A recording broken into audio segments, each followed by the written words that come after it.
And we are live. Welcome to the NBA Strategy Show. It is Monday, June 17th, game 5 of the NBA Finals. Dallas Mavericks, 6.5-point underdogs in Boston, 209 total, coming off of Friday's absolute destruction.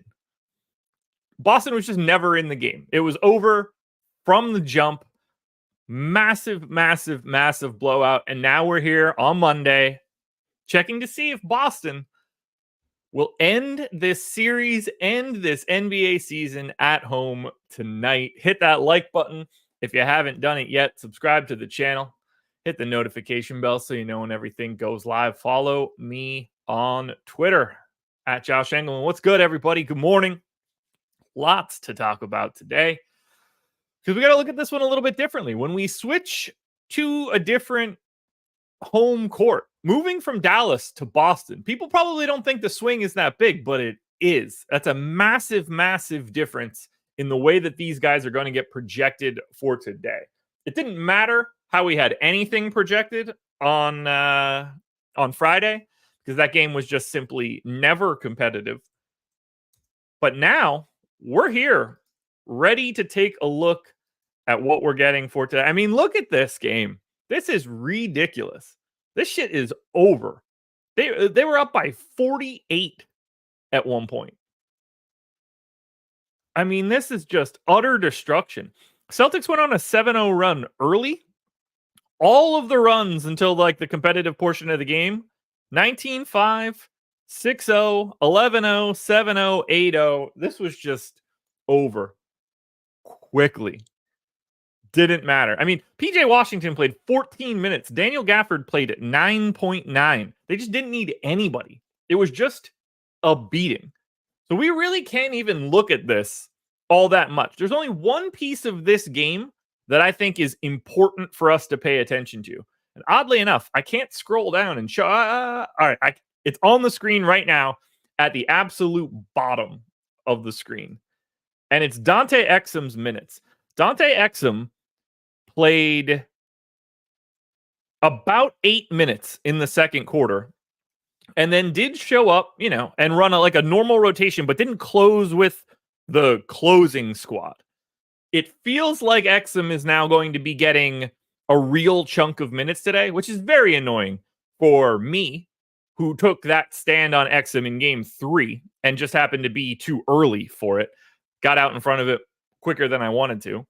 But I'm interested in the Exum piece. But let's take a look at the exposures that I'm getting. I'm running the stochastic sim as well in the background while we look at it.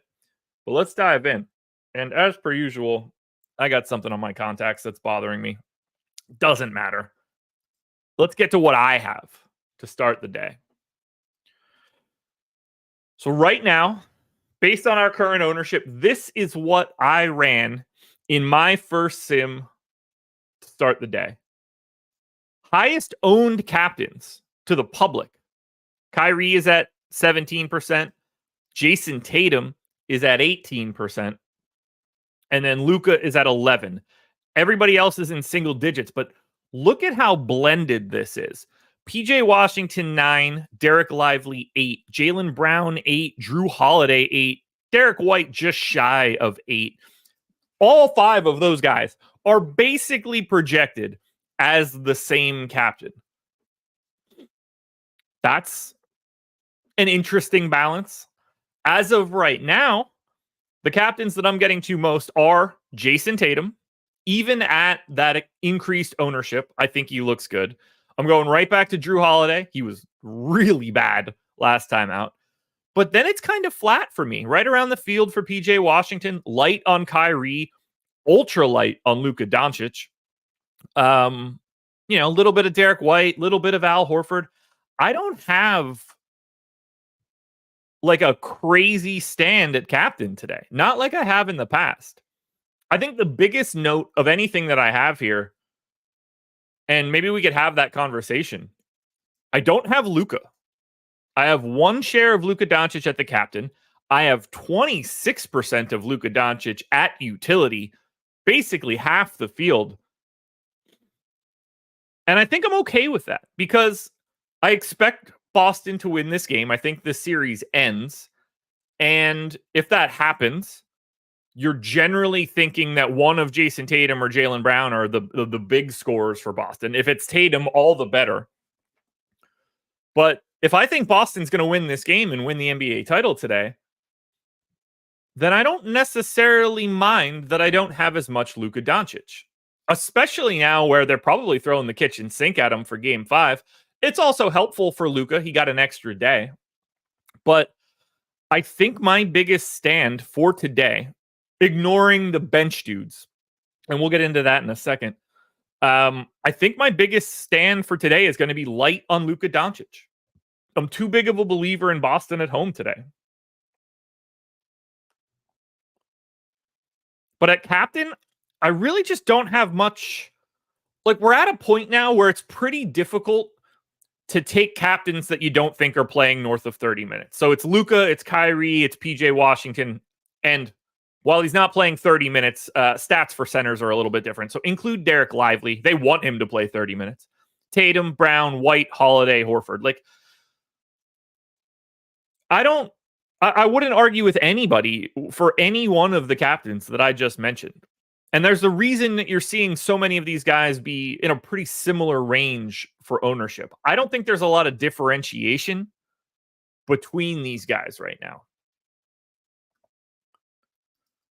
Like, do you guys have a captain lean? I have a hard time believing it's coming from the Dallas side, but not that it couldn't. But if it's coming from Dallas, I don't necessarily want it to be Luka and Kyrie. If one of those two guys are the highest scorer, I think that changes what I think this game script is.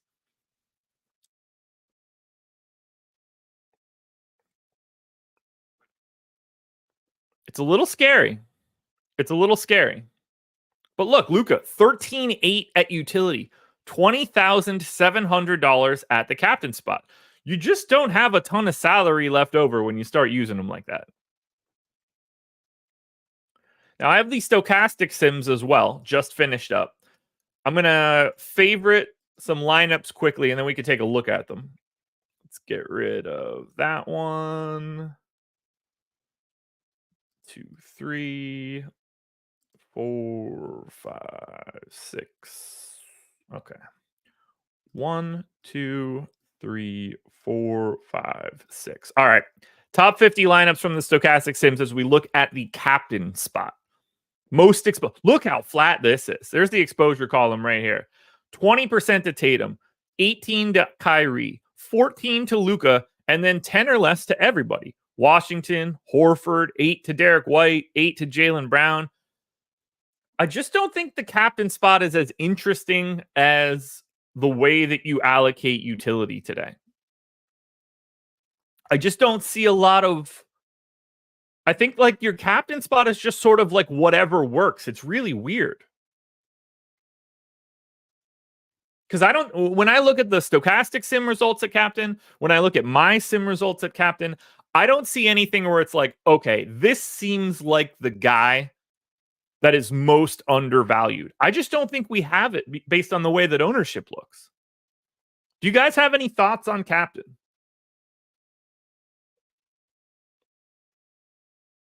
I think we have a lot, like there's just too many options, and they all look the same relative to salary, relative to ownership.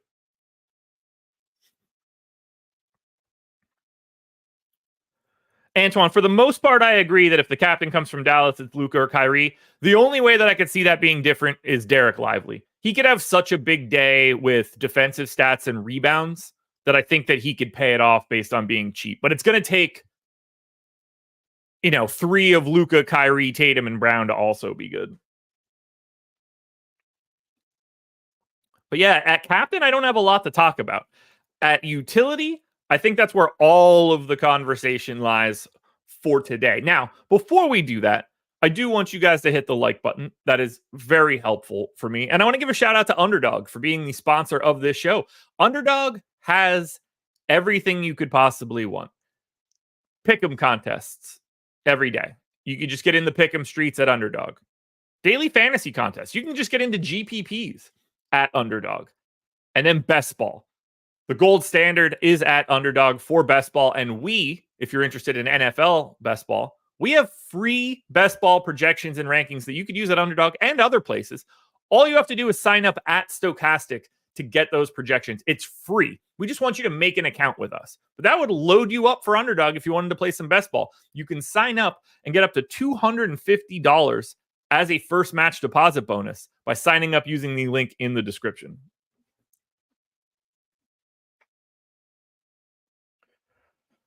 Alrighty, let's get to the utility spot here. And I have it up on the screen. Now, I have some pretty big gaps, but a lot of this I'm okay with. I already mentioned the Luka piece. And more than anything for Luka, we have been seeing his ownership coming in a little bit higher than you would expect, or at least it did in game 3. I think it's the most natural place to get different. And the fact that we're in Boston today is the piece that makes it a little bit more interesting. Luka's not assisting as much in this series. Rebounds are down slightly. Usage is up a little bit.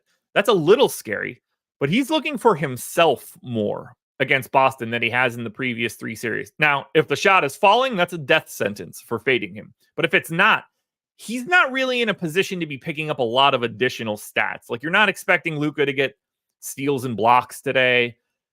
And I'm expecting him to be a little bit lighter on rebounds and assists. So I'm expecting to be light on Luka because I think that's the easiest way for me to limit duplication. The other big fades that I have, I don't think people are going to be all that surprised here. We have Daniel Gafford projected for 36% ownership at 4,200. I have 6%. We have Derek Jones Jr. projected for 25% ownership. I have 6%. Those two guys are my biggest actual fades of anything we're doing here. I don't really see the path for Gafford. Now, the path for Gafford is obvious in that if Derek Lively gets into foul trouble, Daniel Gafford immediately just plays more minutes. But I don't think that's their goal. I think this series has changed a bit, and they're way more interested in Derek Lively getting as many minutes as he can. I mean, we're talking about Derek Lively playing 4, 8, 15 minutes in the first half of the blowout. He played 30 in game 3 as well. I think Lively's here to stay from a minutes perspective, and that's going to mean that I'm going to be very light on Daniel Gafford. It's also going to mean I'm very light on Derek Jones Jr., whose minutes have been pretty dramatically cut in these past 2 games, maybe 3. Played a little over 10 minutes, closer to 11 minutes in the first half. Picked up the 5.5-minute rotation at the beginning of the third quarter. Now, this game is done, but that's still only 16 minutes. You can give him 8 more minutes in the fourth quarter as a big closing run, and that's still only 24 minutes. So I think Derek Jones Jr.'s playing time has come down a bit, and that is allowing me to be lighter on Derek Jones Jr. Now, it's not stopping me from getting Kyrie Irving, PJ Washington, Derek Lively. They're all in 50% of my lineups. I'm getting some Josh Green, whose minutes seem pretty stable. I'm getting some Maxi Kleba, who played a ton in the first half of the blowout. And I have a bit of Dante Exum. And if I'm being honest, I probably don't have enough Dante Exum. I have 8%. If he's 3% owned, I think Dante Exum is the best paydown option you can find today. Now, for the Boston side, I'm quite a bit over on utility for Jason Tatum. If I'm not going to be getting to Luka, I'm naturally getting to Tatum. There's nowhere else to spend the salary. I'm neutral on Brown. I'm neutral on White. I'm neutral on Holiday. I'm a little bit heavy on Horford. I'm getting all of the Boston pieces. What I'm not getting is Kristaps Porzingis. Porzingis, my expectation is that he doesn't play. Could you see him for a rotation at some point? Maybe. He's 8K. I don't see a path where Kristaps Porzingis is playing enough minutes to pay off his salary, so I find him pretty well useless to talk about. I'm oddly light on Sam Hauser, but he's up to 3,400, so I'm not mad there. I have no interest in Peyton Pritchard. If this game is competitive, he's going to play about 10 minutes. Tillman is a guy I'm still getting to. At 2,200, I expect him to get, 10 to 12 minutes at the backup 5. It will not take a lot to pay off a 2% ownership here. So I think that Xavier Tillman is actually the most undervalued value piece from Boston.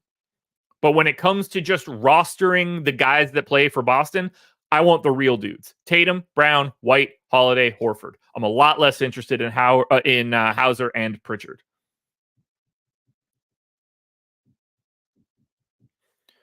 What do you guys think? Where do you guys land on my stance for Daniel Gafford and Derek Jones Jr.? You guys on the same page with me? I feel like chat's going to be with me here in that Jones Jr. and Gafford don't feel like the options, particularly at 25% ownership for Derek Jones Jr. and 35% ownership for Daniel Gafford.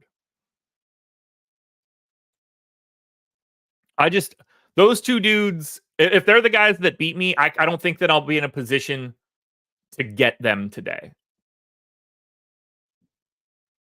Now, maybe we get closer to lock and Daniel Gafford's ownership drops to 25% and Derek Jones drops to like 18, at which point I'll probably be around the field. But if these guys are going to be as owned as they are right now, they seem like the two guys easiest to get away from. It seems like they're getting phased out and Exum, Kleba, and Josh Green are getting phased in. All right. So pretty universally here. And Coach Chris, I do agree with Coach Chris here in that, like, if you wanted to get to one of them, I think it's Gafford. Because one, he could just play well and get a couple extra minutes. Two, Lively could be in foul trouble, could get a couple extra minutes. Like, the path for Gafford to me is easier than the path for Derek Jones.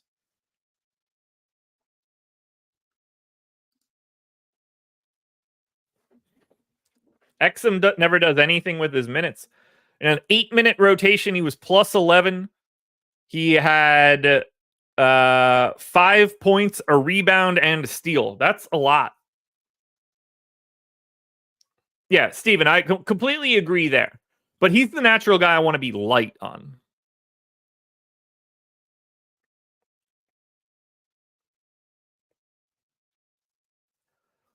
I mean, we can't think about winning lineups for that last game. They played 17 minutes with the bench and then the bench. So that's not, I don't read into like Tim Hardaway scoring 15 points in the fourth quarter of a 40-point game as something that matters. Exum is ahead of these guys in the rotation now. Full stop. He's the guard they're going to. Before Tim Hardaway Jr., before Jaden Hardy, it's Dante Exum.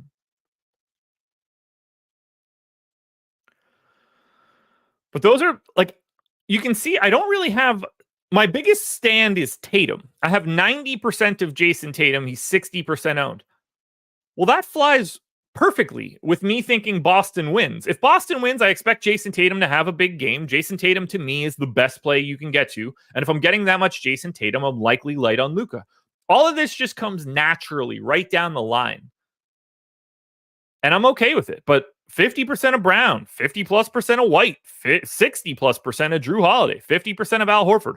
I'm just not getting away from the 5 starters from Boston. I want them all aggressively. I mean, based on the exposure that I have, at least 3, if not 4 of those 5 guys are in everything I'm building. Yeah, the only way Jaden Hardy is in anything of value for Dallas today is if the game is an absolute blowout. And I don't plan for that. Jaden Hardy won't play a single second in this game if it's competitive. Won't even be anywhere near the floor. Which is correct, because he shouldn't be on the floor at all in a final series. He's not good. He shouldn't be playing at all. I agree Tatum doesn't need a big game, but with the way that he's been rebounding in the playoffs, like, when he has an above average scoring day, this is a dude that's going to have 30 and 10. And at that point in time, he's in an optimal lineup.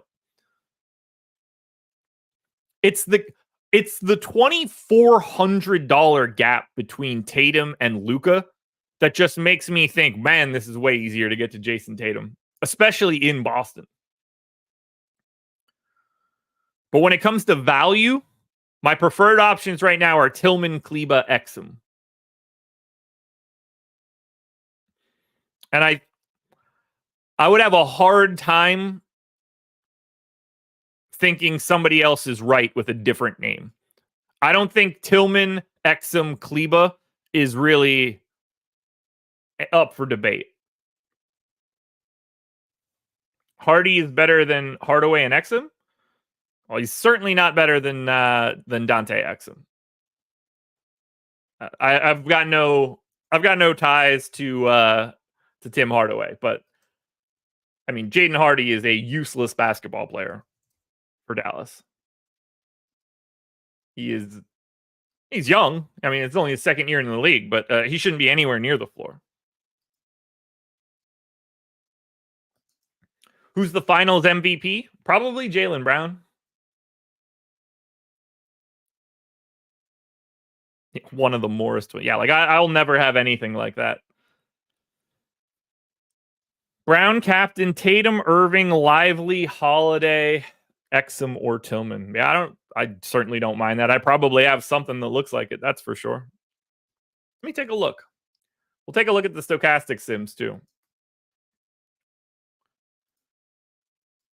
Let's see. Do I have a Jaylen Brown captain lineup with that kind of information?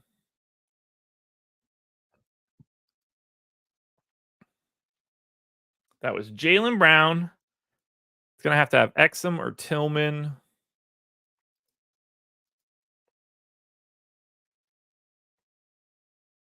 I got a lot of Jaylen Brown lineups that look like that. I like it.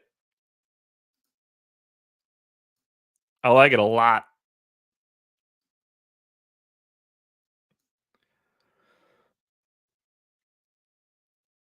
I don't expect a good game out of Kyrie today at all, but who knows? All right, number one lineup on Stochastic right now.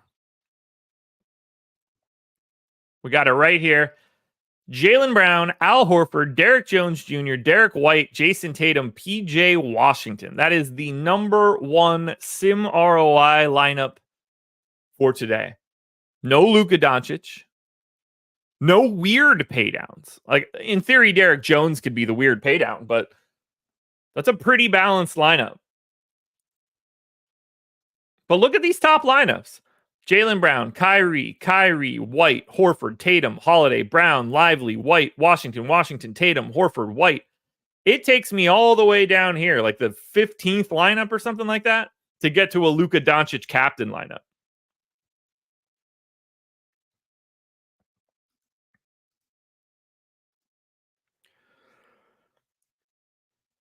It's interesting. Luka coming in very low. What was his captain sim ROI? It was still number one. That's interesting. Very curious to see that Luka has the best sim ROI at the captain spot, but he also can't get a lineup to the top. Makes me think that the best sim ROI flex plays aren't all that cheap. But that's not true. Horford and Gafford both there. Or Maxey or Josh Green. Man, I'm surprised we don't see higher ranked Luka Doncic captain lineups. But I see it the same way in my stuff too. So I guess I don't have too much to add there. Robert Bruce, Tatum, 35, 8, and 7. Well, he's going to be the guy you got to have if he does that.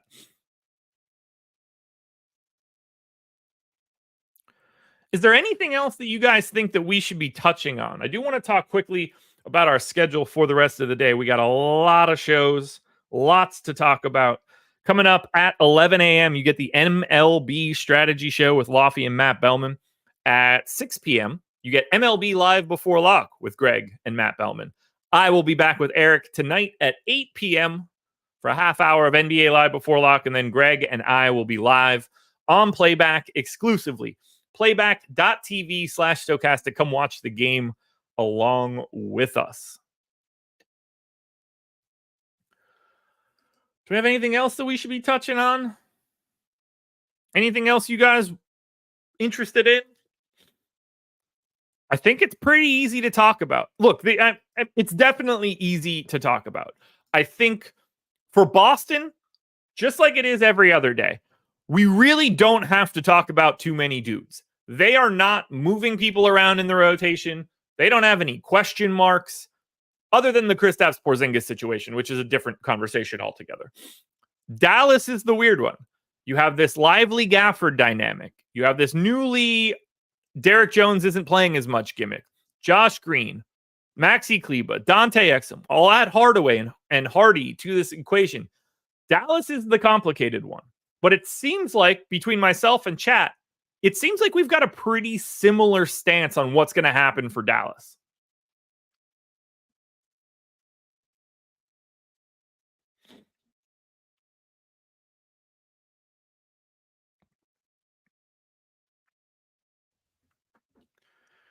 What else can we look at?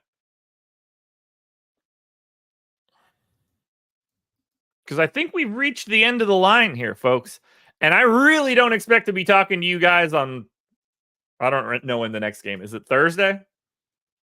It would be Thursday. So if Dallas wins today, we do this again on Thursday. I don't think we're going to be doing that, but I also didn't expect to be here today. And we'll have a lot more to talk about on Live Before Lock. Again, I'm not expecting Porzingis to matter or be projected that he matters. So I think this is it. I think we've touched on basically every relevant option for tonight.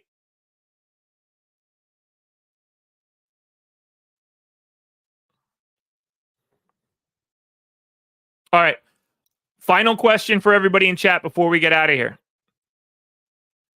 What is the sneakiest name in the winning lineup tonight?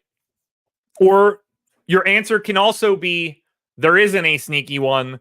It's a 100-way chop of chalk.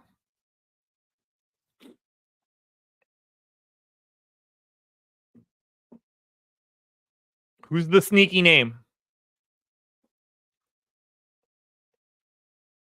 Is it Exum? Is it Exum because he's 3% owned? Oh. Tillman, Hardy, Hardaway, Exum, Cornette, Hauser. The entire chat has named one unique name after another. That's why tonight is going to be fun. Because there's Peyton Pritchard. Figuring out that last guy in, whether it's Hardy, Hardaway, Exum, Cornette, Hauser, Pritchard. If that's what's weird today, guys, we got a lot of different options. Figuring out who you want to use is going to be the key. Thank you guys for being here. This may be the final NBA strategy show of the year. Clearly, I'll see you for baseball. But if we don't get another basketball game on Thursday, I'll see you guys in October. Peace.